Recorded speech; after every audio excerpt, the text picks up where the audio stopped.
It's the last Friday, the last long weekend of summer, and people on both sides of the border will be traveling.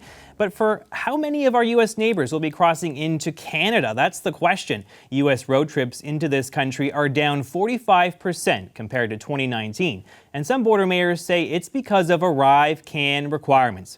Jim Diodati is the mayor of Niagara Falls, and he's calling on the feds to scrap the app. Hi, Mayor Diodati. Tell us, how has the summer tourism season been this year? I understand American traffic is at levels you haven't seen in years, and not in a good way. Well, yeah, I'll start out with the good news. The good news is domestic tourism is up to pre-pandemic levels. So Canadians are traveling and they're coming to Niagara Falls again. And we are the #1 leisure destination in the country. We get 20 million visits per year.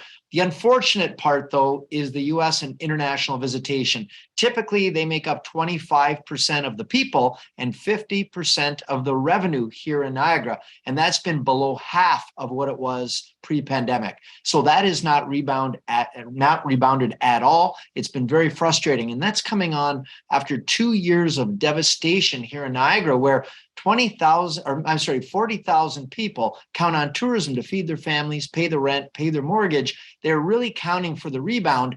And Americans and international visitors stay longer. They spend a lot more. They have a big impact on our economy, and we definitely miss them. So why do you think there's been this slowdown? Some people suggest it is this ArriveCAN app or this application people can use online. They have to put in their vaccine details. It might be slowing some people down. Do you think that's why there's less traffic this summer? 100%. That's the #1 reason by far. There's always different reasons. I've had some people suggest, it's inflation. Well, inflation hasn't had any impact on Canadian travelers. And there's people coming much farther in Canada than they do that come from Michigan or Pennsylvania or places along the border. So it's definitely been the ArriveCAN. And I've been inundated, JP, with calls, with emails, with messages. People are so upset and frustrated, the negative messaging. And you know what happens? So typical situation, the majority of people that come into Canada do it at land border crossings. And oftentimes they get up and make a spur of the moment decision. The weather's nice, grab the passports, we're going to Niagara Falls. They show up, and all of a sudden they're told they have to have this ArriveCAN app. They don't have roaming. They don't have access to Wi-Fi. They can't do it. They're frustrated. They're angry. The lineups are huge. They're significantly longer than they should be. And they end up leaving with a negative experience. And you know what they say? People with something good to say will tell their friend. People with something bad to say will tell 10 friends. And that's the negative media, the negative exposure, word of mouth that we're receiving because of what's happening at the borders. And we've been pleading with our federal counterparts, please, this is not successful. It's no longer relevant. It's time to get rid of this extra level of red tape at our borders. So people are going back to their neighbors in Western New York or Pennsylvania and saying, don't bother with it. Don't bother going through this ArriveCAN process. Yeah, they're saying it's a disaster. And just imagine the word of mouth. And we spend so much money trying to market Canada, to market Niagara Falls, because Americans and people internationally love Canada. They love Canadians. They love coming. And the part that we're concerned about, is that this season has been lost by self-inflicted decisions, specifically ArriveCAN. The bigger concern now is the future because of the negative residual impact. And, people follow habits, they're ritualistic, and unfortunately, they take the path of least resistance. And right now, there's been a lot of resistance at our borders. And our concern is when they form new habits. I've had people call me, they've given up their tickets to the Shaw because they said it's not worth the aggravation at the border. I've had people say it's easier to get to Europe than it is to Canada. The negative impact, it's going to cost big bucks and a lot of time to rebound from this. We need our federal counterparts to listen to us, to stop spreading negative information. This ArriveCAN app, we supported it in the beginning when it made sense. Right. It no longer makes sense. Time to get rid of it. Let me challenge you on this, though. The federal transport minister, Omar El-Gabra, has been asked repeatedly about this, obviously, as you can imagine, and he's defending it. He says ArriveCAN actually reduces wait times at the border, that it makes it an easier process. What do you say to him?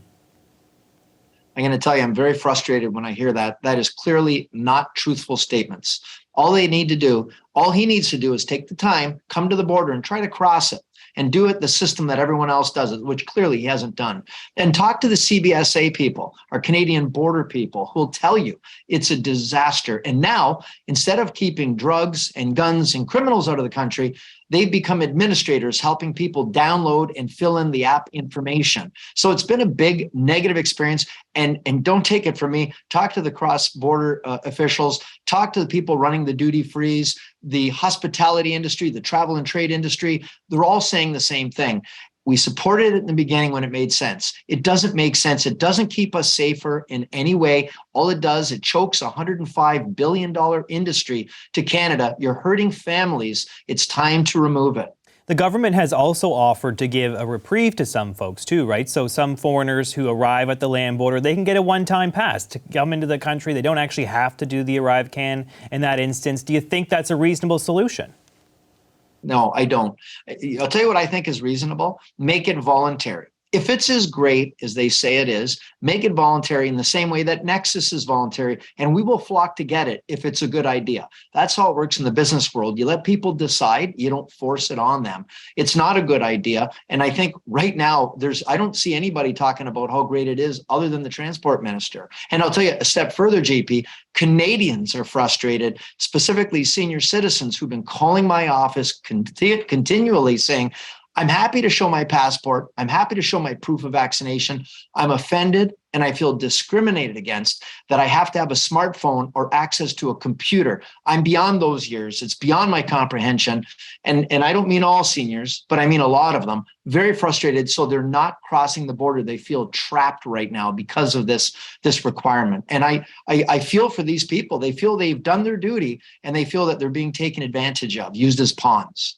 Yeah, a lot of seniors struggle with a smartphone, struggle with using an app like this. It's not the easiest process to upload your vaccine receipts and go through all that. I can understand why some people are having a real hard time with it. Okay, thank you so much, Mayor. We appreciate your time. Thanks for coming on Power and Politics.